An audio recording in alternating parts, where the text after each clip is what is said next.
Alrighty, welcome back, everyone. We just talked about the craziness going on over at Michigan, and frankly, I don't think it's going to be quite as crazy as people want. I don't think that hammer, excuse me, I don't think that hammer is going to come down on Michigan the way that everyone wants it to. So that'll definitely be something very interesting to watch. But at the end of the day, let's move forward to some of these schedule changes that could be coming to college football here pretty soon. And it's going to be really interesting to watch a lot of these be put in effect. And it's going to be awesome to see the effects of them because a lot of them I don't necessarily love. I'll be totally honest with you. But let's jump into this. And one of the biggest things that has unfolded over the last little bit is, as we know, with the college football playoff unfolding during the month of December, there's a little bit of overlap between the NCAA and the NFL when it comes to the college football playoff. And there's been some conversations behind closed doors to try to kind of fix that problem, to try to maybe even move the season up a little bit, to kind of combat the NFL just a little bit. So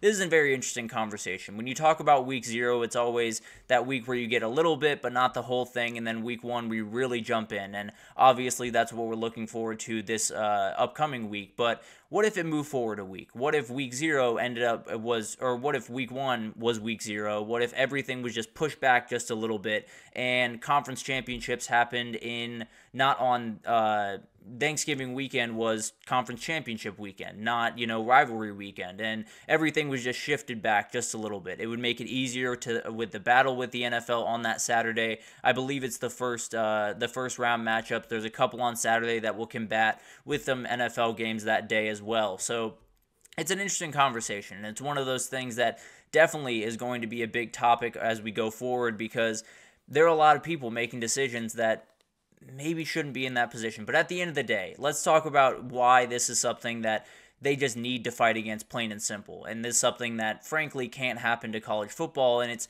as simple as we've been sitting back for so long and letting the NFL just kind of take up all the real estate they want. And Saturdays in December, you're more than welcome to have them. And all of that stuff, we've just been kind of handing that to them. It's time at some point to fight back. And I understand that a lot of people are going to watch that NFL game. I understand that there are going to be people that are turned away from the college football playoff to watch the Raiders play the Chiefs for whatever reason. But at the end of the day, that is going to happen. There's no doubt about that. The NFL is one of the most powerful entities in the entire country, especially in the world of sports, and they're going to dominate you in terms of viewership. There's no doubt about that. The thing is, that doesn't necessarily matter. That's not the end-all be-all in what makes a successful product and what makes a healthy sport. So at the end of the day, I could care less if there's a little bit less viewership on that certain Saturday because the NFL is playing. It's a Saturday, and it's meant to be on that Saturday, and Saturdays are the lifeblood of the sport. The idea that we would even think about moving off of it for the NFL is outright insane to me. And all of this obviously plays into TV networks, and they will be a huge part of this conversation, whether it's ESPN or it's Fox or it's CBS with the NFL. But at the end of the day, this needs to be more than need to be about more, It needs to be about more than money. It needs to be about the sport as a whole. And the sport, plain and simple, needs to stay around this time of year. It doesn't need to move forward. It doesn't need to be moved around. It doesn't need to be shifted so the NFL can get their own little day, their own Saturday in December. They don't need Saturday. They have Sunday. They have it all year, and they dominate them every single Saturday. So at the end of the day, when we talk about going forward in all of this, and CBS and ESPN and the NFL and college football, all of them are going to be having conversations around this and trying to figure out what the best way forward is. And you obviously don't want the NFL and the college football playoff to overlap in a ton of different ways. If it's one weekend, and if you lose a little bit of viewership on that certain Saturday, I don't see what the problem is. I really don't. And I understand, week 0 is something that a lot of people are into or are not into, and I'm kind of on the fence as well. And I think having more games on that weekend would be more than fine. It doesn't mean you have to change it for the NFL. It doesn't mean you have to move around your entire scheduling so the NFL can get the viewers that, frankly, they're going to get anyway. So overall, I understand it's all about viewership. I understand it's all about money. I understand it's all about what the revenue dollars say. But at the end of the day, we have to, at a certain point, put our foot down and say, no, the tradition of the sport is more important than your dollars. The tradition of Saturday is more important than whatever the NFL has to bring. So this is one of those things that is all-time frustrating for me. There's always going to be a battle between the NFL and college football, and frankly, there likely shouldn't be because college football has been just handing the NFL a feeder league for these number of years, so the NFL returning the favor a little bit doesn't sound like the craziest thing in the world to me, but at the end of the day, at a certain point, you need to take them on. At a certain point, you need to say, we're not going to bend a knee because you're more powerful, because you'll get better viewership, because you have more money. We're going to do our thing. We're going to stay on these Saturdays, and maybe we'll lose a little viewership. Maybe we'll, drop a little bit and where we want to be in the viewership rankings. But at the end of the day, we're going to have what makes this sport special, which is that Saturday throughout the year that we can turn on the TV, find college football, and lock in. And that's the most important thing for this sport. So it is a David versus Goliath type story. College football against NFL. It's not even the same world that they live in when it comes to TV viewership. But at the end of the day, you don't have to kill Goliath. You don't have to tear them to pieces. You don't have to dominate them on that Saturday.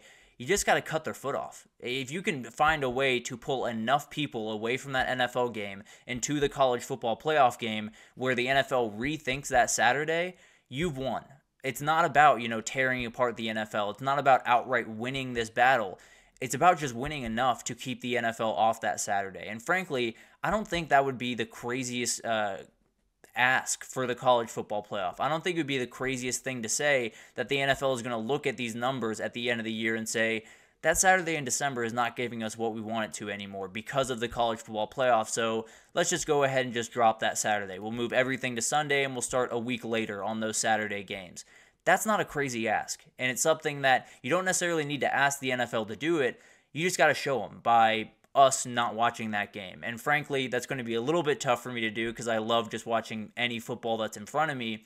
But at the end of the day, maybe on that Saturday, I'll make that sacrifice. I'll say, I got to lock into the college football playoff because we need all of the help that we can get to possibly knock the NFL off that day. So it's one of those conversations that I understand a lot of this stuff is a lot more convoluted and over my head than I lead on, for sure. I fully understand that. But at the end of the day, Saturdays are college footballs, period, end of story. And the idea that we would go off a Saturday in the fall for the NFL is just outright insane. I don't care what the money or the viewership around it is. So just, take a bite out of the NFL's viewership. Don't necessarily bury them, but take a little bite out of it and see where you stand at the end of the year. And then if you need to move forward in a different direction, maybe you do that. But at the end of the day, you should do everything, exhaust every single possible path you possibly can before you cut that Saturday. Period, end of story. If you cut that Saturday and move it to a Thursday night game on college campuses around the country, there are going to be fans that are going to be just so mad, and those atmospheres are just going to be a little bit more dead than they should be. So it's going to be an interesting thing to watch. I hope the NCAA and college football in general just digs their heels in a little bit here more than they have in the past against the NFL, but we'll see what happens, and hopefully this is one that we do not see. The other one that I want to talk about is a little bit of a change to the transfer portal. The NCAA has been thinking about possibly changing the transfer portal just a little bit going forward, and we talked about this, I believe, a little bit ago when we talked about possibly moving it. It's 45 days right now, where you have a 30-day window in the winter right after the season finishes, and then you have 15 days in the spring. And that's kind of the way that it's worked for the last couple of years. They're thinking about cutting it down to a 30-day window, one single window, just to make it easier on all the coaches, make it a little bit easier on the players. But the first idea for when they would do this was during the winter months. They were going to keep that winter month portal and then just do away with the spring one. And first off, I was fully in favor. When I first heard it, I thought that made total sense to me. I thought it would make the job easier for coaches. I thought it would make a lot of things easier. And then I heard Joel Klatt and Josh Pate talk about this on Joel Klatt's show yesterday. And they were talking about the fact that the portal window should be in the spring without a doubt, because at the end of the day, the portal is for the players, and the players will know exactly where they stand after the spring ends, not before. So I think that's kind of where a lot of this has shifted for me. I used to think we could have it in December and it'd be more than fine. I think we might be able to move it to the end of spring and it'd be better for the players. It might be even better for the coaches because you don't have to deal with it during all the bowl games and during all the craziness around December and early January. and also you have an ability as a player to make a clear and concise decision. Now, it is going to make life a little bit easier for some of the coaches that are trying to put together a roster. If you have a big-time hole at defensive line, you have to wait till the end of spring to fill it. That is going to be an issue. There's no doubt about that, and it's going to make for some tough coaching jobs over the next little bit. But at the end of the day, I think when you put it in the middle of the bowl games, when you put it in the middle of the season, essentially, you're taking away from everything that's going on around it. Last year, I remember very vividly, we were talking about all the transfer portal news and everyone moving all over the place. We weren't talking about the bowl games that were going on during that time, and it made me very, very frustrated. So if you can take a little bit out of the craziness of December, if you can just take a piece of that out of December and totally do away with it, I am more than on board for that. So a month starting early April, let's say, and it goes for 1 month, and you can join and you can transfer to a school and be able to play immediately.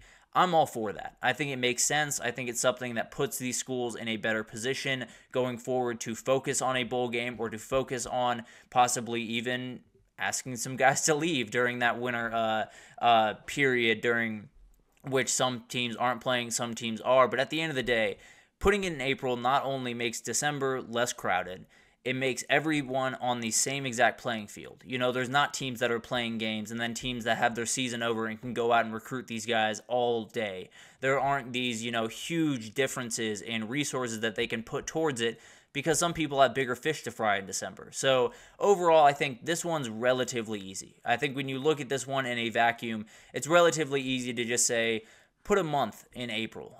Start April 9th, I believe, is when the spring one starts now, and end on May 9th. And let these kids make their decision. Let them know where they stand on the depth chart before that day. They can make their decision, move forward, go on to a new school. And yes, it will make for a little bit interesting roster construction as we go through the summer months into fall camp. But it will also make the craziness that is the transfer portal a little bit more digestible for the fans.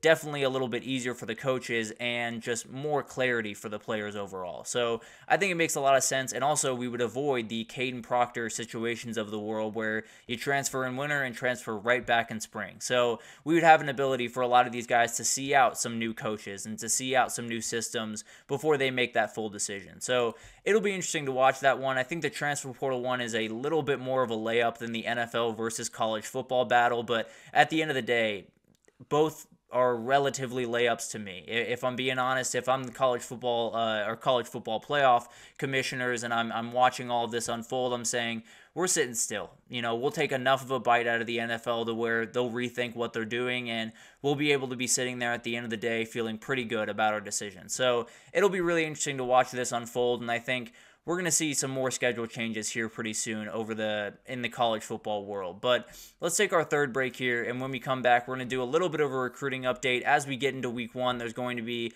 a lot of stuff to talk about. So we'll put recruiting a little bit on the back burner, but wanted to make sure we give you one last big time update before we do that. So stick with us, and we'll be right back with that.